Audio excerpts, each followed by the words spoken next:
Hello everyone. So today we are going to do Lead Code Daily Challenge, arranging coins.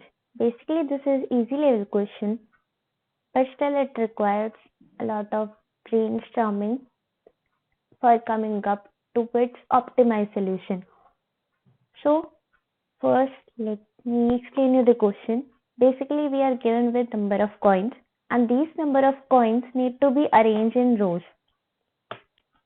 and the rows should have, like, first row should have one column, then the second row should have two columns, the third row should have three columns, and like this, whatever the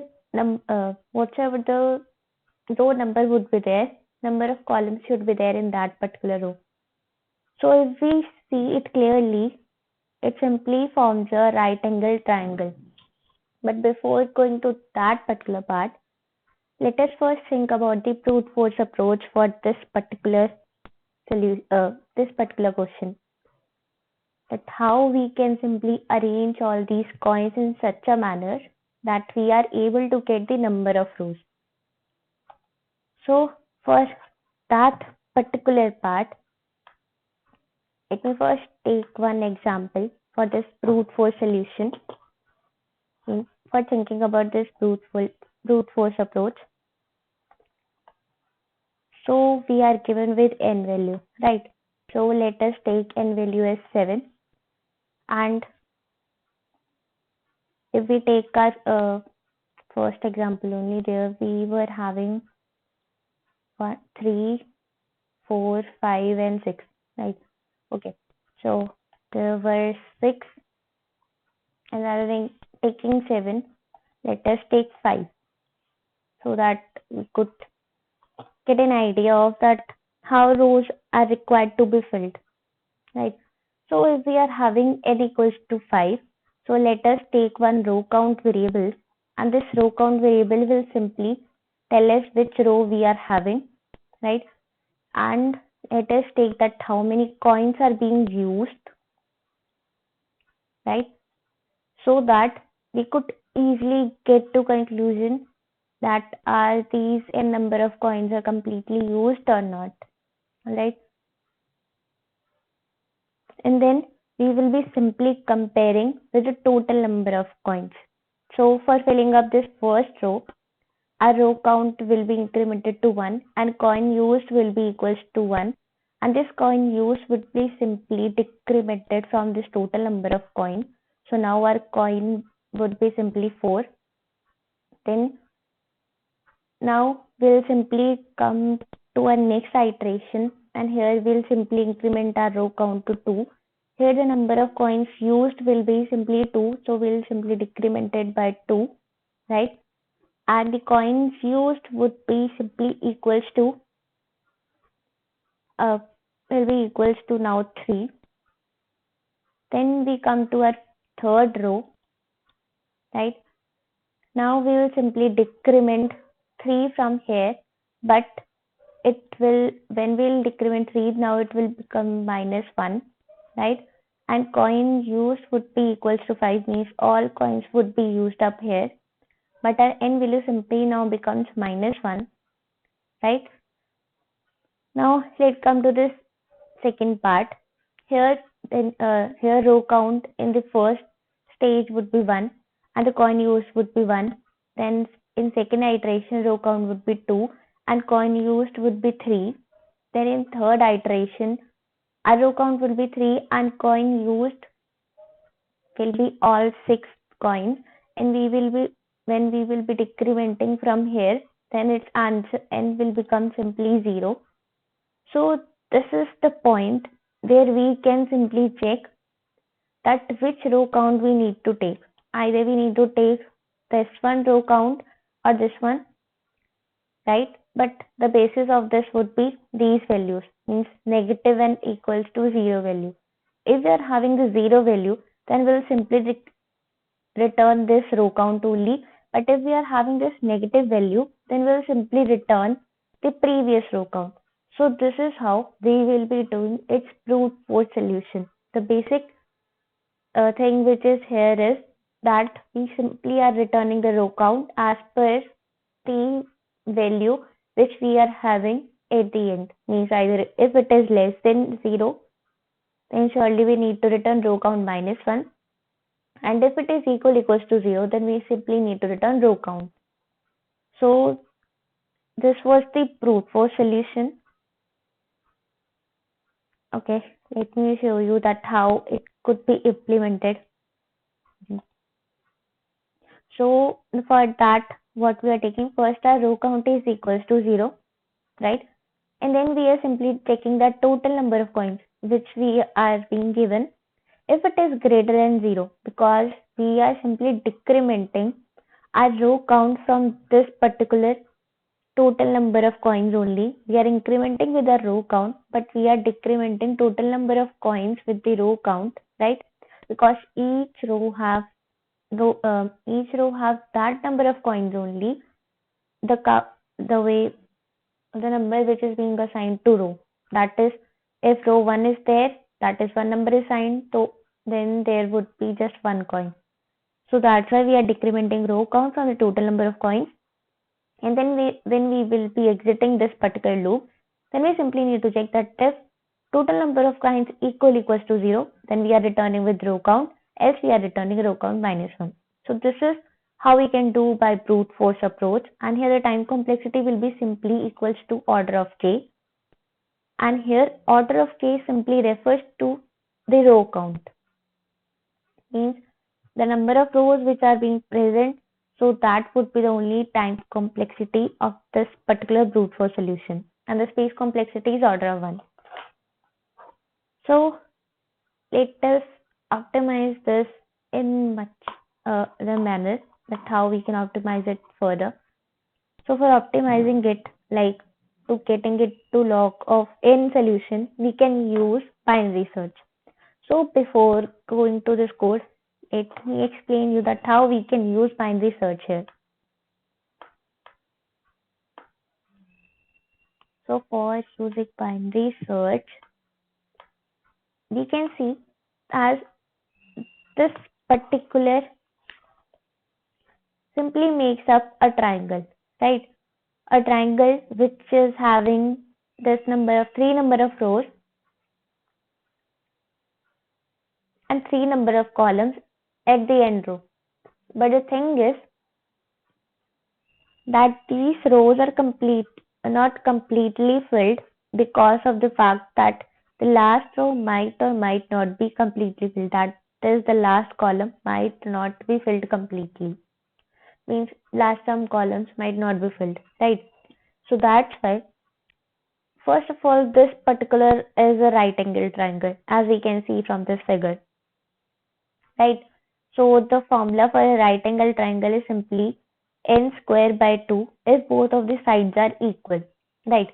But the thing is here the sides are not equal, means one side is equals to n but other side is n plus 1, right?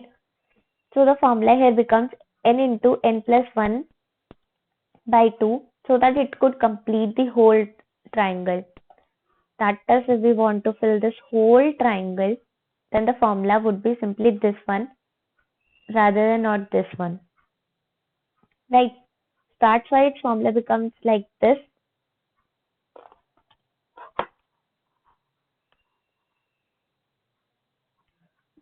right? So using this particular approach, means using this triangle formula only, it is checked that how we can use our binary search.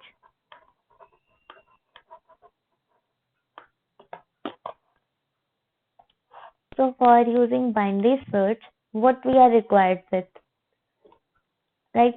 We are required with a left pointer which will be equals to 0, because the minimum coins which we could have is 0. Not we can say the minimum number of coins as per the input of the question, but minimum number of coins, or we can say the minimum rows which could be filled, it is equals to 0. That is, we are able to fill any of the rows because we were provided with just no coins. But one more thing is there, as per the constraint of the question, there would be one coin. But for binary search, we are required with the left and the right. Means whenever we do a binary search over anything, so the leftmost limit is always the starting one and the ending one. It is the rightmost, right? So that's why our leftmost would be 0 and the rightmost would be simply equals to n, right? And the mid one is simply equals to the left plus right minus left by 2, right? So this is the basic thing which we are required for when we use a binary search approach, right? So now comes the part that how we need to use binary search over this particular question. So we are simply given with number of rows, right? And the thing is that we need to use that particular formula only, that particular formula. So that means this one formula, n into n plus 1 by 2. Here n will simply represent the number of coins which are being used at that particular moment, right?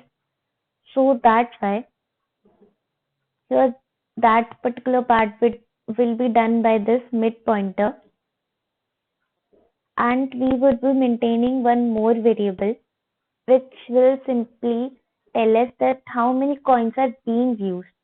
Means here we will be required with coin use variable which will be simply mid into mid plus 1 by 2, because we are simply changing this mid variable as per the values of left and right, and how the left and right would be changed.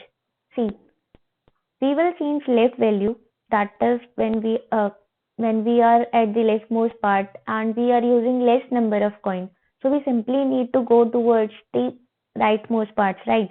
So when our value is simply in the lesser portion and we need to increment it, so at that point we'll simply do left equals to mid plus 1. And if the case is that we have used coins which are more than required, so at that portion what we will be doing is we'll do right equals to mid minus 1. So as per these conditions only, coin used value will be simply changing, right? And where comes this role of coin used? When coin used variable is simply equals to n, right?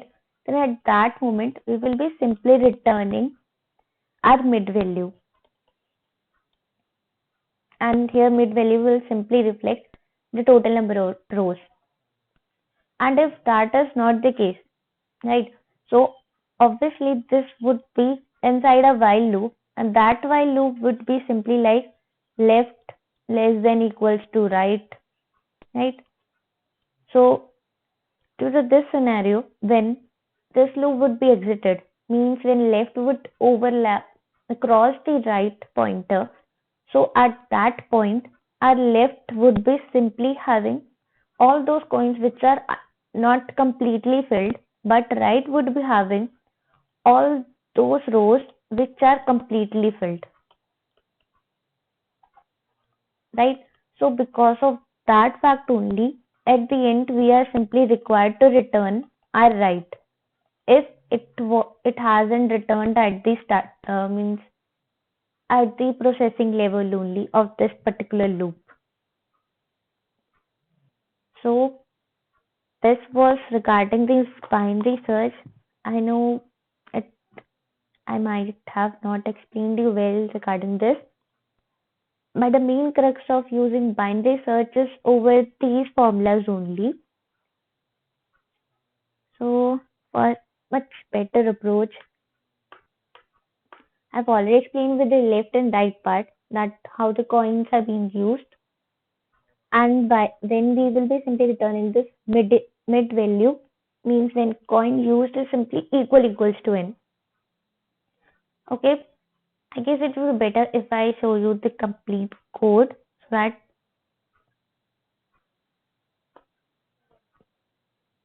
now for this binary search approach, what we are doing is we are taking this left, we are taking the long value so that integer of overflow is not there, then right equals to n, and then we are using loop, the conventional method of using the binary search inside the loop of the two pointers, that is left less than equals to right.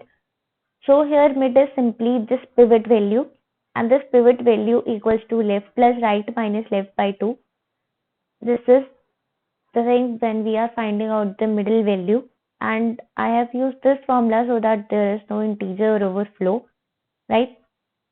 Now next thing is coins used, and these coins used would be simply dependent on this mid value, which is always changing as per these conditions, right? So if coins used equals to n, as I had explained there, that if it is equals to n, then we simply need to return this pivot value, that is the mid value, because if coins used means if this area of the triangle is exactly equal to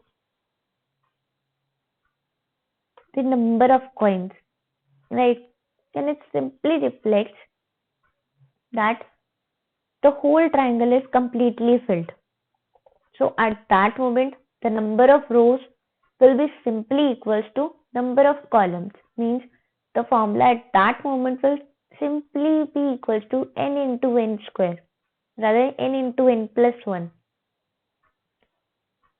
So here when we say that coins use equals to n, then at that point we can simply return this mid value. But if that is not the case, if our n value is simply less than coins used, right? So at that moment, what we are required to do is we simply need to change our right pointer equals to pivot minus 1, because our n value is simply lesser than the number of coins which we are using. So we simply need to change to use less number, to use some more less number of coins, right? So that's why we need to shift our right towards the left side of our uh, middle value. So that's why we are doing right equals to pivot minus 1. Else what we need to do is we need to shift our left pointer towards the rightwards.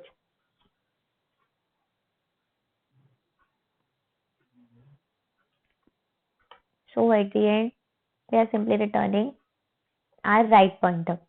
So this is how we can do using a binary search approach. Now comes the part that how we can optimize it more further. We can simply directly use a mathematical formula as per the above binary search approach only. That as per the above intuition, if we simply consider it as area of triangle, then k is number of rows as I had explained there, and k plus 1 equals to number of columns. So now it is greater because we want to equate it equal to n, but area of triangle is more as compared to coins available with us. Thus, we are required to find the actual number of rows which were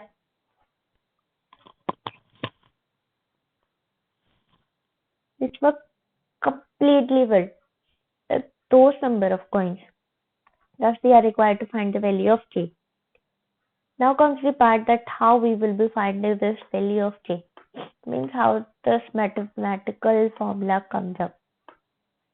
Earlier, I was thinking that we could derive that mathematical formula by this particular, means that because those number of rows are simply adding to 1 plus 2 plus 3 up to n, which simply is the AP sum only, the number of terms into first term plus last term by 2.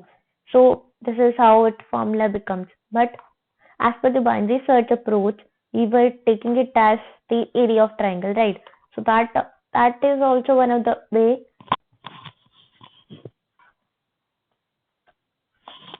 we can get this formula. Now we simply need to find out the value of k. But here as interchange the variables, So here we need to find out the value of n. So we are having this n into n plus 1. Basically, we were having this n into n plus 1 by 2, right? Which is already less than k, which we are assuming that it is less than k rather than equal to k, right? So we have taken this 2 here and then it becomes like this. So here we are simply completing the square method.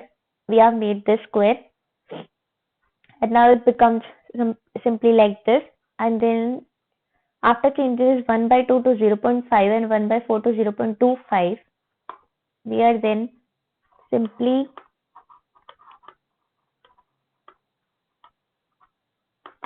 doing this and getting the value like this, right? So here n simply represent number of rows. So what we need to do is we simply need to fill up the value of number of coins into k,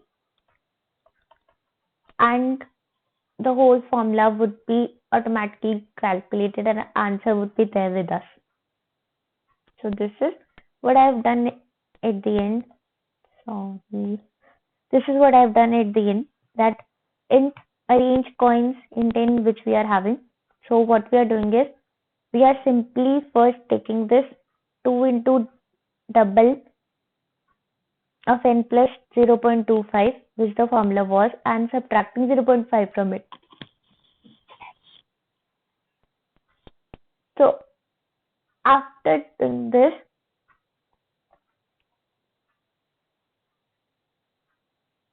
we are first we are simply taking the square root of it as per the formula, then we are subtracting 0.5 from it, and then we are taking the floor value, and then at the end returning the int value. And this is how we can simply calculate by using the mathematical formula. And thus here the time complexity is order of 1 because we are simply using a formula here, and the space complexity is order of 1 because we are using nothing to store, just the variables are there. So this was all for this question, and thanks for watching. And if you have any suggestions in comment or any other approach or any question, you could comment it down. Thank you.